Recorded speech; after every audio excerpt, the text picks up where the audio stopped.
वैदिक काल में अग्नि का स्थान कितना ऊंचा था। अग्निदेव के जन्म की कहानी बड़ी अनोखी है। पुराणों में 3 जन्म की बात है।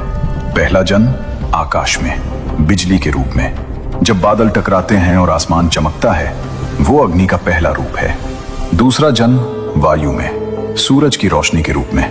वो ताप जो सूरज से आता है और सारी दुनिया को जीवन देता है, वो भी अग्नि है। तीसरा जन्म धरती पर, जब इंसान 2 पत्थर रगड़ता है, वो आग जो निकलती है, वो अग्नि का तीसरा जन्म है। इसीलिए अग्नि को त्रिभव कहते हैं, तीनों लोकों में जन्म लेने वाले। एक देवता जो बिजली में है, सूरज में है और आपकी रसोई की आग में भी है। यही अग्नि की सबसे बड़ी विशेषता है। अग्निदेव का स्वरूप जितना सुंदर है, उतना ही रहस्यमय भी। 2 सिर हैं उनके। एक सिर से वो देवताओं को अमृत देते हैं, दूसरे सिर से पितरों को भोजन पहुंचाते हैं। 7 जीभें हैं, काली, कराली, मनोजवा, सुलोहिता, सुधूम्रवर्णा, स्फुलिंगिनी और विश्वरुचि। लाल और सुनहरा शरीर जैसे सूर्यास्त की आग, और उनका वाहन है एक भेड़ा, पवित्रता का प्रतीक। अग्नि के माता पिता की बात करें तो सबसे प्रचलित मान्यता यह है कि इनके पिता ब्रह्मा जी हैं और इनकी पत्नी है देवी स्वाहा। स्वाहा वो देवी जिनके बिना कोई आहुति पूरी नहीं होती। आज भी जब हम हवन में आहुति डालते हैं तो कहते हैं स्वाहा। यही वो पल है जब देवी स्वाहा और अग्निदेव मिलकर आपकी प्रार्थना देवताओं तक पहुंचाते हैं। लेकिन दोस्तों, अग्निदेव का सबसे बड़ा काम क्या है? वो हैं देवताओं के दूत। हिंदू धर्म में यज्ञ सिर्फ आग जलाना नहीं है। यज्ञ एक संवाद सेतु है, इंसान और देवताओं के बीच एक सीधा माध्यम, और इस माध्यम के संचालक अग्निदेव हैं। जब आप हवन करते हैं और आहुति डालते हैं, घी, अन्न, जड़ी बूटियां, अग्नि उसे जलाते हैं और जो धुआं उठता है वो सीधे देवताओं तक जाता है। इंद्र को भोजन चाहिए, अग्नि देंगे। पितरों को श्राद्ध चाहिए, अग्नि पहुंचाएंगे। वरुण को आहुति चाहिए, अग्नि भेजेंगे। बिना अग्नि के देवता भूखे रह जाते। इसीलिए अग्नि को एक नाम और मिला, जातवेद। जातवेद का मतलब है सब कुछ जानने वाला। अग्नि को सब पता है, आपने क्या किया, आपने क्या सोचा। इसीलिए आग के सामने झूठ बोलना सबसे बड़ा पाप माना जाता है।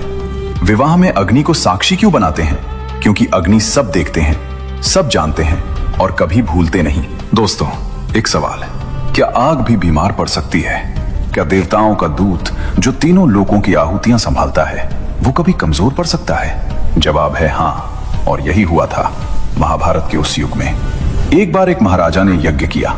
साधारण यज्ञ नहीं, 12 साल तक लगातार चलने वाला यज्ञ। 12 साल, हर पल आहुति, हर पल घी, हर पल अग्नि को भोग। देवता खुश थे, ऋषि खुश थे, लेकिन अग्नि थक गए। इतना घी, इतनी आहुतियां, इतने वर्षों तक बिना रुके। अग्नि की पाचन शक्ति जवाब दे गई। उनकी लपटें मध्यम पड़ गईं, रंग फीका हो गया, ताप कम हो गया। और जब अग्नि कमजोर पड़ते हैं तो यज्ञ अधूरे रहते हैं। देवताओं तक आहुतियां नहीं पहुंचती और पूरी सृष्टि का संतुलन बिगड़ने लगता है। अग्निदेव परेशान हो गए ब्रह्मा जी के पास।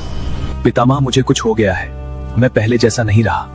ब्रह्मा जी ने अग्नि को देखा, आंखें बंद की, ध्यान किया और फिर बोले, अग्नि, तुम्हारी यह बीमारी साधारण नहीं है, इसका इलाज भी साधारण नहीं होगा। अग्नि ने पूछा, तो क्या करूं पितामह? ब्रह्मा जी बोले, एक ही रास्ता है, खांडव वन। अग्नि ने नाम सुना, पहचाना। खांडव वन, वो विशाल जंगल जो यमुना के किनारे है? हाँ, उस जंगल में हजारों वर्षों से जंगली जानवर हैं, विशाल सर्प हैं, असुर हैं। उनकी चर्बी, उनका मांस, वो तुम्हारी खोई हुई शक्ति वापस ला सकता है। उस जंगल को जलाओ, उसे भस्म करो और तुम फिर से वही अग्नि बन जाओगे जो पहले थे। अग्नि की आंखों में चमक आई, लेकिन ब्रह्मा जी ने एक पल रोका। लेकिन एक समस्या है। खांडव वन साधारण जंगल नहीं था, उसमें रहता था तक्षक नाग। तक्षक नागों का राजा और इंद्रदेव का सबसे प्रिय मित्र। इंद्र ने तक्षक को वचन दिया था, जब तक मैं हूं, कोई खांडव वन को नुकसान नहीं पहुंचा सकता। अग्नि ने सोचा, कोशिश तो करते हैं। वो खांडव वन की तरफ बढ़े, लपटें उठाई, जंगल के किनारे आग लगाई और तभी आसमान में बादल घिर आए। इंद्रदेव प्रकट हुए और एक झमाझम बारिश, आग बुझ गई।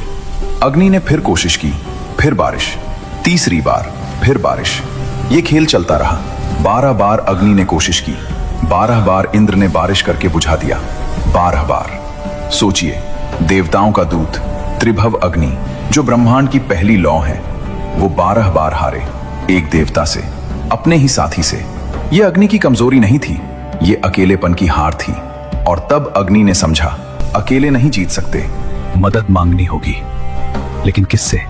दोस्तों, यहाँ एक बहुत गहरी बात है। अग्निदेव के सामने पूरे तीनों लोग थे।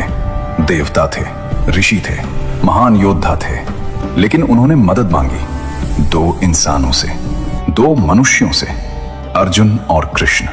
क्यों? क्योंकि अग्निदेव जातवेद हैं, सब कुछ जानने वाले। वो जानते थे कि इस धरती पर इस वक्त सबसे बड़ी शक्ति कौन है। वो जानते थे नर और नारायण का संगम कहाँ है। उस दिन अर्जुन और कृष्ण यमुना के किनारे बैठे थे, बस घूमने निकले थे। शाम का वक्त था, नदी की लहरें शांत थीं।